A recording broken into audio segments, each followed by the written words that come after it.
Well, either I dropped the camera one too many times, or the battery is dead because it doesn't want to turn on. So we'll see. Now, meanwhile, what I'm doing is I have an antenna here that I'm going to check out. It's the Diamond. It's the 770, the NR 770. And this is the HNMOB. I bought it because I was told, however, I don't see it in the specs, but I was told that it'll go, excuse the noise, guy's cutting a lawn next door. I was told that, let's do it this way, that it'll go from 136 up to 174. Now, because I'm going to use it for the Coast Guard as well, I needed to do some coverage. The upper side I don't care too much about as long as it does the 70 centimeters, 440, but at that point naturally the more the better, because I will be up there quite a bit as well, again with the Coast Guard. So that's where I'm at. My intentions are hooking this up to the Alinco 836, which I have ready to go, which is a Part 90. So I'm looking for an antenna that's going to kind of work as close to the full band of the radio, or the ability of the radio, as much as possible. So we'll see what happens. So I got the Rig Expert, however that only goes up to 230. But I got this other one here, which is a Chinese knockoff, and it's actually a pretty good unit. I found it to work quite well.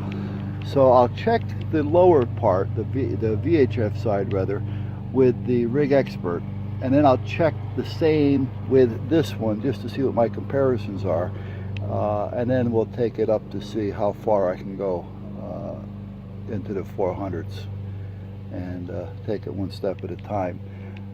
But for now, I'm first going to go get a battery to see if that's going to work before I go nuts.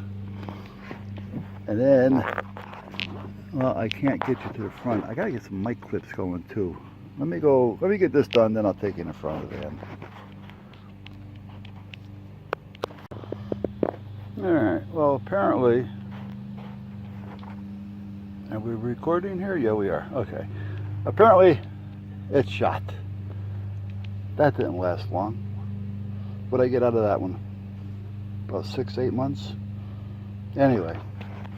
Wasn't its fault, it was mine. I wasn't crazy about it to start with, to be honest with you. Had a great zoom, but I don't think I'd ever buy this one again. This is the Panasonic HC Hotel Charlie Victor 380.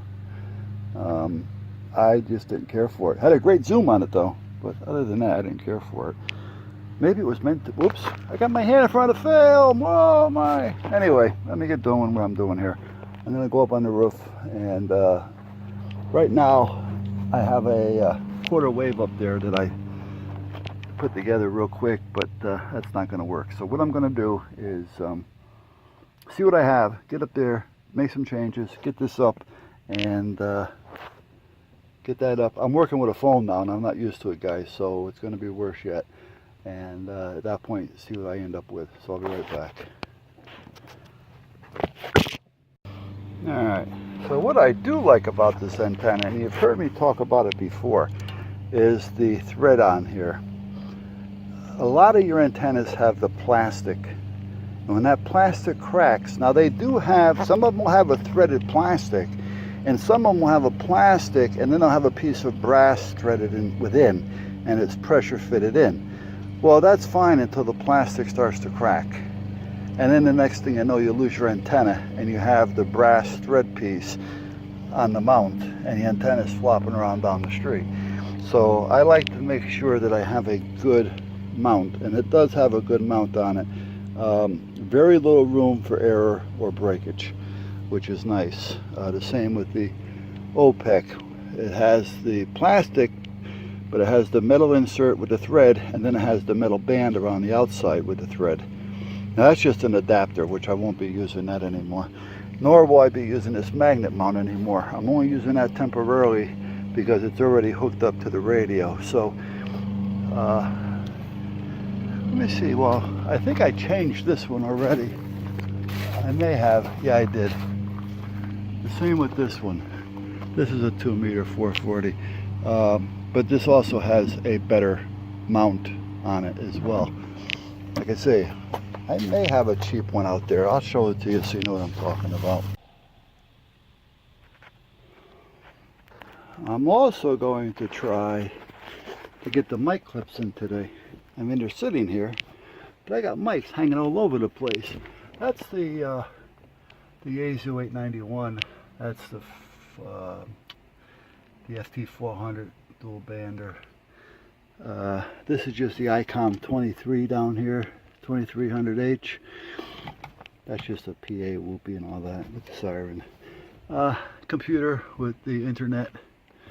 So everything I need there. But what I plan on doing is taking the ICOM out of here, or leaving it there and adding the Alinco 836.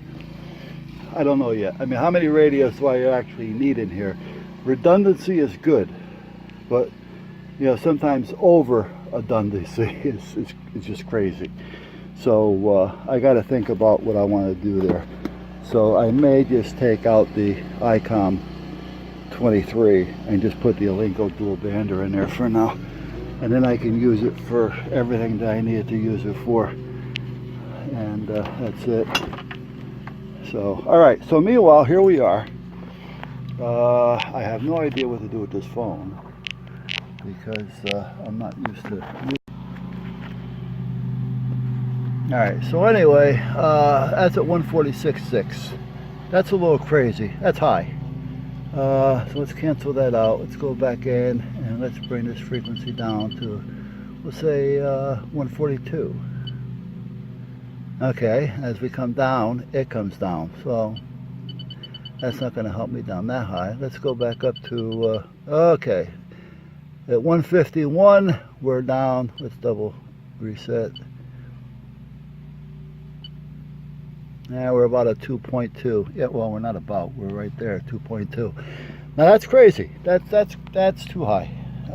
That tells me I'm not happy. And I know I got a good ground point. It's on a good magnet, clean magnet, on a clean roof of a van. So that should be okay. However, that SWR I don't care for. So let's cancel that out. Let's go back in here for a minute. Let's jump up as high as we can go here with this thing. Let's try up there. Oof, 10. Way high. So it's not going to go up to where they said it's going to go. Not out of the box anyway. Alright, so we know that right now that's not going to be what I need it for. I might be able to tune it. I'm sure I can tune it into what I need, but it's not going to work. It doesn't give me a very well spread, let's put it that way. I like to see a little bit more bandwidth on it. All right, give me a minute.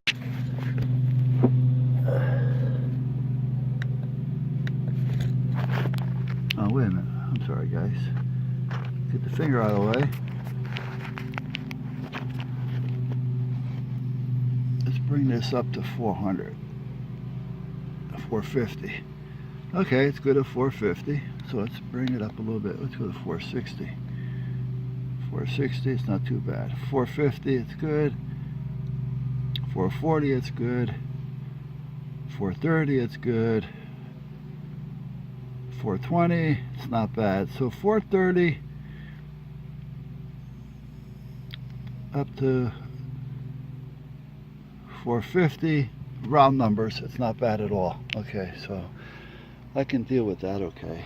So we'll see what happens. Now I'm going to go back to the rig expert and see what that does for me.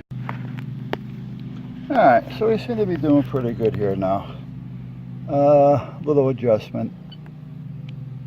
That's at your 143.500 up there, as you can see. Let me take it up to 151, 152 here for a minute. Okay, 150, let's do a reset. Now it's a little high at 151.8. but it's feasible, and I can tune that if I have to. Okay. Alright, so that's not bad. It's feasible. I can do a little bit more tuning to get it where I need it, but so far they both seem to be putting me close, so I feel comfortable in using it. So at that point, that's where we're at. Now, as far as the Rig Expert,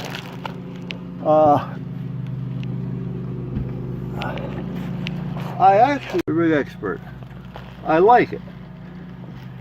I'm not crazy about the MFJ, but I would never, I'm not going to say never, but I would probably, never. I'd never buy the AA230 again.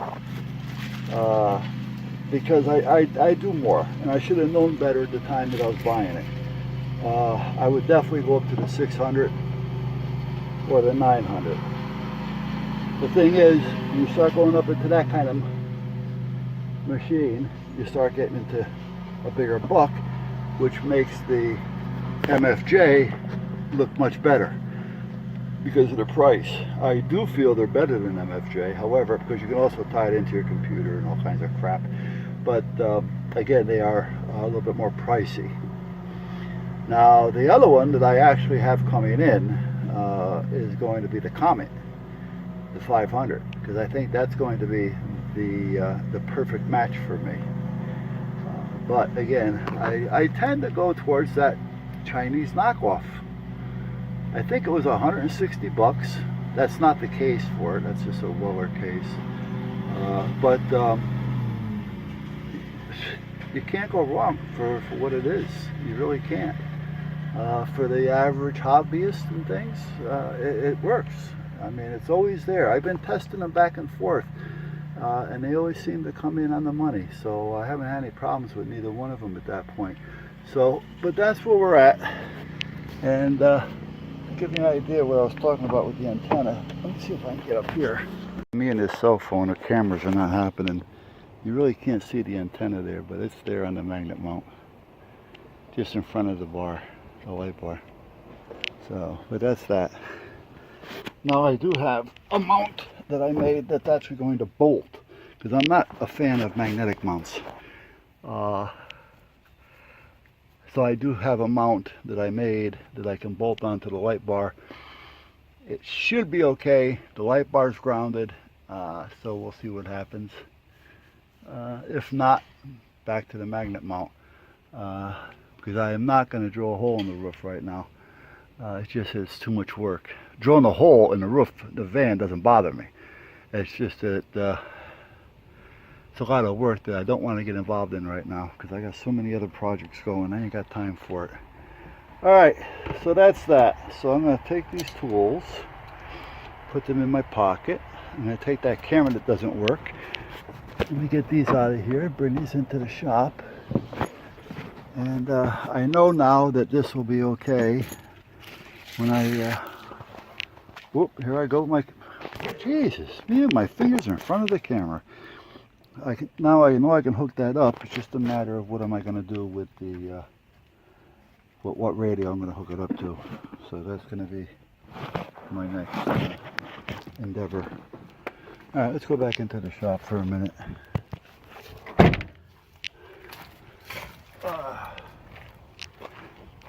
I hate using this phone.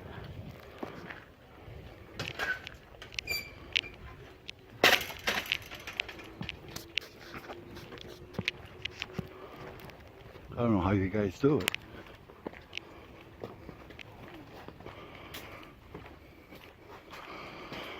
So I don't really buy a phone to use it as a camera, to be honest with you.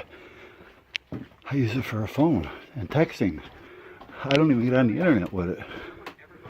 Okay, so let's put that back there for now. Put that there. We'll put this thing that isn't working here. Here's the Alinco that I want to hook up. Where the hell is it? Here we go. Sorry guys. I think it's, well, you can't really see it, but it's the DR638. Nice radio. Really nice radio. I'm happy with it. I've got no dealings or no bad feelings with Alinco. I think Alinco makes good stuff, to be honest with you. I think they're underrated. Here's the Alinco dual bander DMR, the MR5 GPS. That's the TYT up there. That's just the UHF side, but that's the dual bander. I haven't had a chance to put the plugs in it yet. I'm still dealing with it. So, yeah, and again, you guys see my little station, but again, I'll show it to you now on the phone. See if it looks any different. Looks like the lens is clouding up on me. So, well, we got the computer system. We got an MFJ meter back there. That's the dual bander and all that with the switch. There's another ICOM 2300H. That's the AZU 12. That's the ICOM 718 because I also use that one with the Coast Guard. This is one of those cheap TY something or other. No, QYTs 8900s dual bander. I got a couple of those laying around. I don't even know where the other one is. It's around here someplace. And there's more crap around here someplace. I got radios all over the place. There's all my programming cables.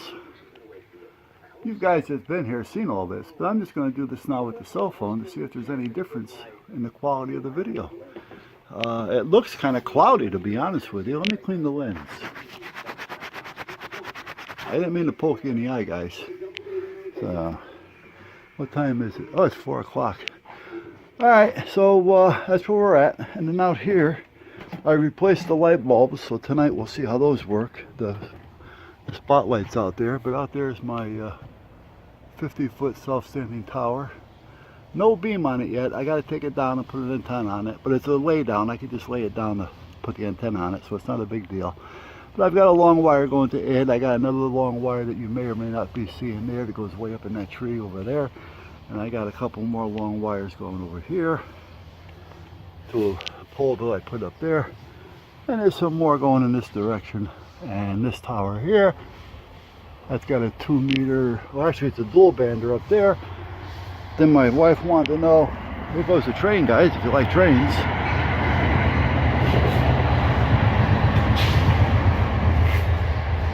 My wife wanted to know why I put up a field goal back here. Well, I did it so I can hook up my antennas to it.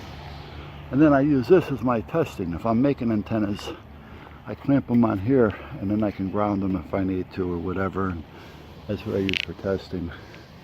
But that's it. Now that little antenna right there, that little spider antenna, I don't know if you're seeing it or not. That's the one they sent me to do a test on to see if I liked it. That's God, I forgot now, like 125 or 150 bucks. You know, and they said it does like from 25 to 6 gig. I'll tell you what, it's the biggest piece of shit antenna I've ever seen. I would never trust that. And that's one for the vehicle. I would never trust that on a car. Plus, it doesn't go that far. I tried it. It works fine on 2 meter, but that was it. So, piece of shit antenna. And that kind of money, you're not even getting a mount with it. You know, you're just getting a piece of crap antenna with a plastic base that's going to snap and crack. All right, guys, I'm done. I'm going in.